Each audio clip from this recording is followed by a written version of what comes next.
ఓం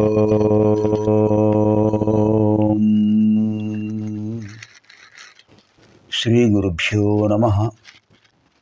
భాగవత కథాసుధ పద్మపురాణాంతర్గత శ్రీమద్భాగవత మాహాత్మ్యం 5వ అధ్యాయం. ఓం నారాయణం నమస్కృత్య నరం చైవ నరోత్తమం దేవీం సరస్వతీం వ్యాసం తతో జయముదీరయేత్. ఆదౌ దేవకీదేవి గర్భజననం గోపీగృహే వర్ధనం మాయాపూతన జీవితాపహరణం గోవర్ధనోద్ధారణం కంసచ్ఛేదన కౌరవాదిహననం కుంతీసుతాన్ పాలనం ఏతద్భాగవతం పురాణకథితం శ్రీకృష్ణలీలామృతం. ఓం నమో భగవతే వాసుదేవాయ.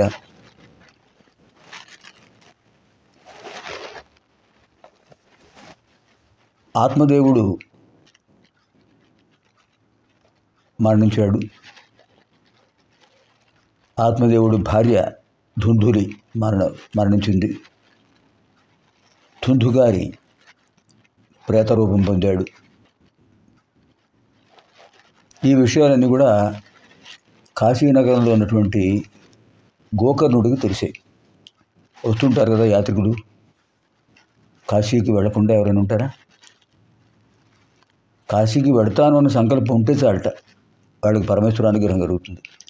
అహం కాశీం గమిష్యామి ఇది బ్రువాణ సతతం కాశీవాస ఫలం లభేత్. అహం కాశీం గమిష్యామి తత్రైవ నివసామ్యహం. అహం కాశీం గమిష్యామి తత్రైవ నివసామ్యహం.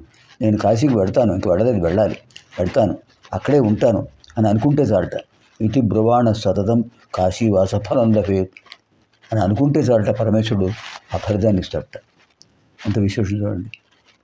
అలాంటి కాశీనగరంలో పండితుల సమక్షంలో ఏదో పండిత గోష్ఠుల్లో పాల్గొంటూ గోకర్ణుడు ఒక విశిష్టమైన స్థానాన్ని పొందాడు. అందరూ దాన్ని గౌరవిస్తున్నారు. వాళ్ళ ఊరి నుంచి వచ్చిన వాళ్ళు తప్పకుండా అక్కడికి వచ్చి గంగా స్నానం చేసి విష్ణుస్వామి వారిని దర్శించి గోకర్ణుడు కూడా పలకరించి వెళుతుండేవాడు. వాళ్ళ ద్వారా తెలిసింది అక్కడ పరిస్థితులన్నీ. చాలా బాధపడ్డాడు. వాడు అకస్మాత్తుగా మరణించాడా? వాడి సంస్కారం జరగలేదా అని వెంటనే ఏం చేశాడంటే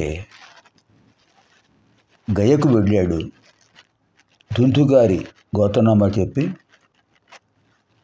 పిండ ప్రదానం చేశాడు, దాన ధర్మాలు చేశాడు. అతనికి ప్రేతృత్వం పోవడానికి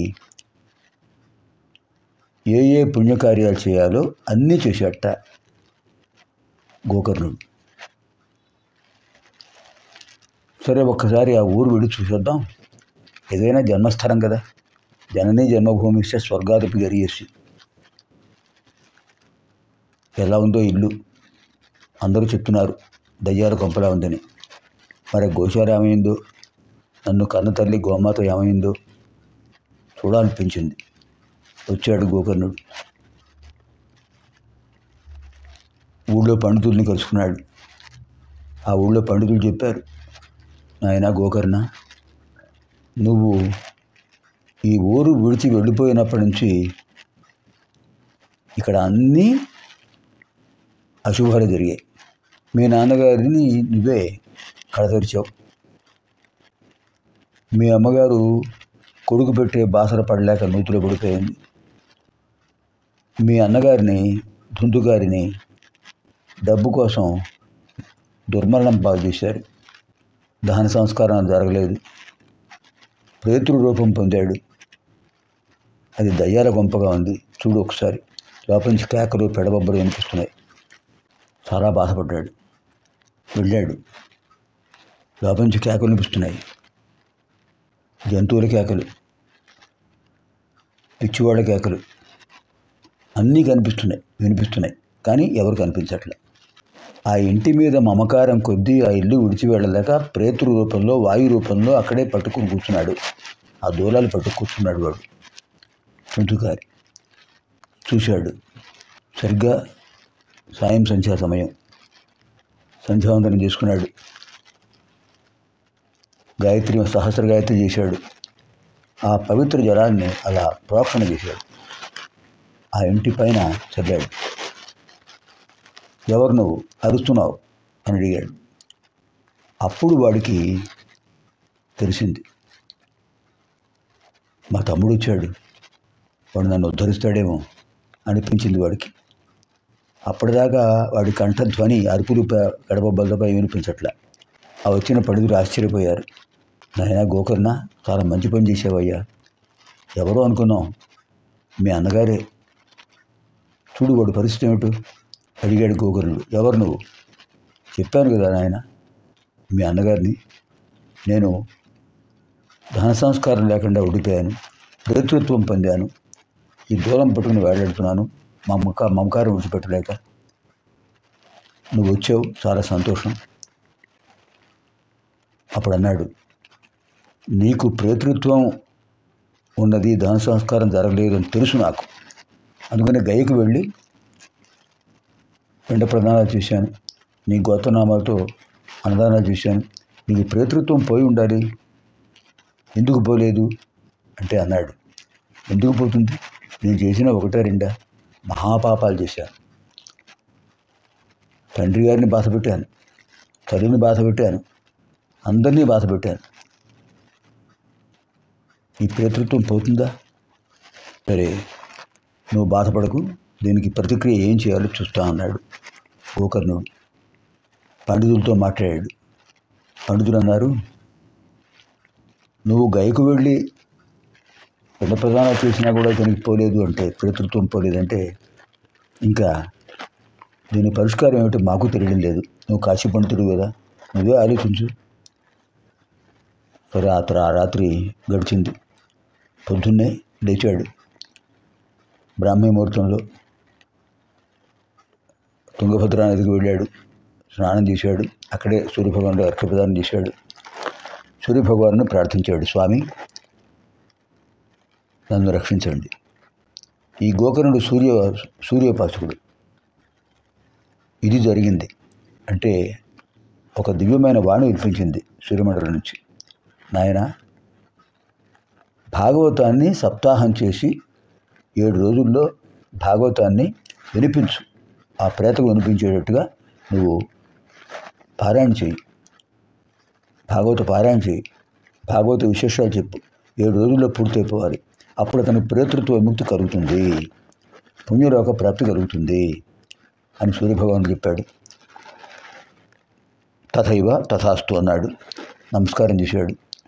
పండితులతో చెప్పాడు, మహానుభావులారా రండి, భాగవత సప్తాహం చేయమన్నారు సూర్యభగవానుడు. అందరూ వచ్చారు, కూర్చున్నారు. వాళ్ళు ఏం చెప్పారంటే 7 కణుపులు ఉన్నటువంటి కర్రను పెట్టమన్నారు. ఒక గడకర్ర తీసుకొచ్చి ఆ వెదురు కర్రను పాతేసి దానికి 7 కణుపులు ఉండే కర్రను అక్కడ పాతి ఉంచుకున్నారు. 7 రోజులు కదా, ఒక్కొక్క రోజు ఒక్కొక్క విశేషమైన ఫలితం వస్తుంది అని చెప్పారు. అందరూ వచ్చారు, కూర్చున్నారు. సంకల్పం ఆచరణం చేశాడు. గోత్రనామాలు చెప్పుకున్నాడు. మమ అగ్రజస్య ప్రేతృ విముక్తయే పుణ్యలోక ప్రాప్త్యర్థం భాగవత పారాయణం కరిష్యే అని సంకల్పం చెప్పి మొదలుపెట్టాడు. వాడితో చెప్పాడు, అనయ్య, నువ్వు ఈ కర్రలో అడుగు భాగంలో వాయు రూపంలో ఉండు, వింటూ ఉండు అని చెప్పాడు. మొదలుపెట్టాడు. మొదటి రోజు అయింది. ఆ సాయంకాలానికి మొదటి కణుపు ఠక్కన బదులైపోయింది. రెండవ రోజుకు రెండో కణుపు, మూడో రోజుకు 3, 4 రోజు 4, 5 రోజు 6, 7. సప్తాహం 7 రోజుల్లో భాగవతం పూర్తి చేశాడు. పారాయణ చేశాడు. కథలు అందరికీ వినిపించాడు. 7 కణుపులు టక్ టక్ టక్ అని పగిలిపోయాయి. కర్ర ముక్కలు ముక్కలు అయిపోయింది. వైకుంఠం నుంచి పార్షదులు వచ్చారు, అంటే విష్ణు భటులు. వాళ్ళు వచ్చారు. గోకర్ణుడితో చెప్పారు, నాయన, చాలా మంచి పని చేసావయ్యా, వాడి దోషాలన్నీ పోయి ప్రేతృత్వ విముక్తి అయిపోయింది, మేము తీసుకెళ్తున్నాం అని వాడు అనగానే ఆ కర్ర పైనుంచి ఒక దివ్యమైన రూపం వచ్చేసింది. బంగారు కొండరాలతో ఊర్ధ్వనామాలతో వచ్చాడు. ఒక దివ్యమైన రూపం వచ్చింది. చూశాడు, ఎవరు వీడు? ధుంధుకారే. ఆశ్చర్యం అనిపించింది. అక్కడ అందరూ కూడా గోకర్ణుడికి జయజయధ్వానాలు పలికారు. ఆ ధుంధుకారి గోకర్ణుడికి నమస్కరించాడు. తమ్ముడు, నువ్వు వయసులో చిన్నవాడివే, నాకు విముక్తి కల్పించావు అని చెప్పి ఆ పార్షదులతో పాటు వైకుంఠానికి వెళ్ళిపోయాట దివ్యమైన విమానంలో. అప్పుడు పార్షదులను వెళ్ళేటప్పుడు పార్షదులను అడిగాడు. పార్షదులు అంటే విష్ణు భటులు. గోకర్ణుడు, మరి ఇంతమంది విన్నారు కదా, మరి వీళ్ళకి మీ ప్రభావం ఉండదా, వీళ్ళకి వైకుంఠ ప్రాప్తి ఉండదా అంటే వాడు అన్నారు, వీళ్ళు ప్రతిరోజు వింటున్నారు, ఇంటికి వెళుతున్నారు, సాయంకాలం విశ్రాంతి తీసుకుంటున్నారు, మళ్ళీ వస్తున్నారు.